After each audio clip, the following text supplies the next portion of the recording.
રાજ્યમાં હાલ કાયદો અને વ્યવસ્થાને લઈ અને અનેક પ્રશ્નો ઊભા થઈ રહ્યા છે. ભાજપના નેતાઓ દ્વારા અને પોલીસ દ્વારા અનેકવાર એવું કહેવામાં આવ્યું છે કે રાજ્યમાં હાલ કાયદો અને વ્યવસ્થા નિયંત્રણમાં છે અને કેસોમાં પણ ઘટાડો થયો છે. પરંતુ આમ આદમી પાર્ટી દ્વારા અનેક દાવો કરવામાં આવ્યા છે અને ઈસુદાન ગઢવી દ્વારા આ વાતને લઈ અને મોટા ખુલાસા કરવામાં આવ્યા છે. સમગ્ર બાબતે વિગતે ચર્ચા કરીશું. નમસ્કાર, હું છું ઉજ્જવલ અને આપ જોઈ રહ્યા છો નિર્ભય ન્યૂઝ. રાજ્યમાં આપણે જોયું છે કે કાયદો અને વ્યવસ્થાને લઈ અને અનેક નિવેદનો આપવામાં આવે છે. અનેકવાર એવા બનાવો પણ સામે આવ્યા છે કે જે આપણને કાયદા અને વ્યવસ્થાને લઈ અને વિચારવા મજબૂર કરે છે. પરંતુ આ બધાની વચ્ચે જ રાજ્યમાં ક્યાંક ને ક્યાંક ઈસુદાન ગઢવી દ્વારા એવું નિવેદન આપવામાં આવ્યું છે અને એવો દાવો કરવામાં આવ્યો છે કે વર્ષમાં 9,000થી વધુ લોકોની હત્યા અને એવા બનાવો બન્યા છે અને 900થી વધુ લોકોના જે છે એ હત્યાના બનાવો બન્યા છે. અને આ વાતને ગંભીરતાથી લેવાની પણ વાત કરવામાં આવી છે. એની અંદર મુખ્ય મુદ્દો કહેવામાં આવ્યો છે કે રાજ્યમાં હાલ રોજગારી એ મોટો પ્રશ્ન છે. લોકો પાસે કામ ધંધો નથી અને એને લઈ અને લોકો આત્મહત્યા કરી રહ્યા છે. અને આ વાતને લઈ અને વધુમાં ઈસુદાન ગઢવીએ શું કહ્યું, સૌપ્રથમ એ સાંભળીએ. નેશનલ ક્રાઇમ રેકોર્ડ્સના આંકડા જે સામે આવ્યા છે 2023માં ગુજરાતમાં એક વર્ષમાં 9,000 જેટલા લોકોએ આપઘાત કર્યો છે અને 900 જેટલા લોકોની હત્યા કરી દેવામાં આવી છે. હું મુખ્યમંત્રીશ્રીને વિનંતી કરું છું કે આના પાછળનો એક અભ્યાસ કરો.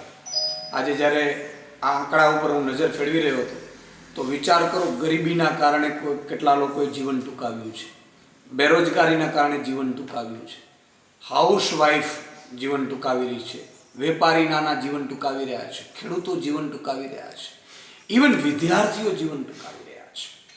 લગ્નેતર સંબંધ ન થવાના કારણે કુંવારા રહે છે, જીવન ટૂંકાવી રહ્યા છે. તમે કલ્પના કરો, આપણે ગુજરાતમાં એક વર્ષમાં 9,000 લોકોએ કંઈક ના કંઈક કારણોસર જીવન ટૂંકાવ્યું છે. એમાં મોટા ભાગે ગરીબીની આર્થિક પરિસ્થિતિ જવાબદાર છે. તમે જુઓ, સામૂહિક આપઘાતો થઈ રહ્યા છે. સુરતમાં રત્ન કલાકારોની જે હાલત થઈ એમાં સામૂહિક આપઘાત થાય છે, દેવાના ડુંગર નીચે દબાઈ જાય. તમે રાજકોટમાં જુઓ, કેટલી જગ્યાએ સામૂહિક આપઘાત થયા છે. એની બીજી વાત કે કેટલીક જગ્યાએ સરકારી સિસ્ટમના કારણે આપઘાત કરે છે. તમે જુઓ, અમદાવાદમાં મુખ્યમંત્રી શ્રી આપણા જ અમદાવાદ આપણી જ એક મહિલા એની દુકાન ચલાવતી હતી, રોજગારી ચલાવતી હતી અને એ રોજગારીને આપણે દુકાનને પાડવા ગયા અને જીવતી સળગી ગઈ. આ કયા રીતે, કયા મોઢે તમે ગુજરાત ચલાવવા બેસી ગયા છો? આજે તમારે ખરેખર વિચારવાની જરૂર છે. મારી એક વિનંતી છે, હમ્બલ રિક્વેસ્ટ છે, સ્થાનિક રોજગારી 80% કંપનીઓમાં મળે એવી વ્યવસ્થા કરો. આપણે જે બાળકો ઉપર સ્ટ્રેસ આવે છે, વિદ્યાર્થીઓ ઉપર, એમાંથી કેમ બહાર આવે એની વ્યવસ્થા કરો. આજે ખેતીને તમે ઉદ્યોગ બનાવો. આજે ખેતી છે ધીરે ધીરે ખૂબ ડાઉન થતી રહી છે. તો ખેડૂતો આપઘાત કરી રહ્યા છે, નાના વેપારીઓ દેવાના ડુંગરમાં આપઘાત કરી રહ્યા છે, રત્ન કલાકારો આપઘાત કરી રહ્યા છે. ચારે બાજુથી સિંગલ મધર છે, જીવી નથી શકતી. તો મારી આપને વિનંતી છે કે આના માટે તુરંત કદમ ઉઠાવવામાં આવે. અને આ મામલે આમ આદમી પાર્ટી આપણી પાસે ડિમાન્ડ પણ કરી રહી છે કે સમાજ વ્યવસ્થા સુદૃઢ બનાવો, ન્યાય વ્યવસ્થા સુદૃઢ બનાવો. તમે હત્યાઓ બેફામ થઈ રહી છે એના માટેની વ્યવસ્થા કરો. પોલીસને હપ્તા ઉઘરાવવામાંથી છૂટી આપી દો. કોઈ પણ પોલીસ એક રૂપિયો ઉઘરાવી ન શકે કે ન એ દંડ કરી શકે. એને માત્ર ને માત્ર સુરક્ષાનું કામ સોંપો.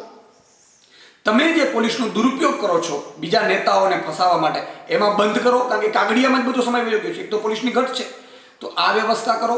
તમામ ઉદ્યોગોને સૂચના આપી દો 80% અમારા ગુજરાતીઓને સ્થાનિક રોજગારી મળે, એના કાયદાનો અમલ કરો.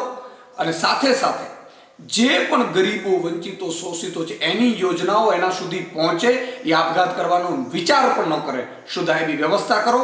એવા શહેરોમાં 2 કે 5 રૂપિયામાં ખાવાની રહેવાની વ્યવસ્થા કરી દો.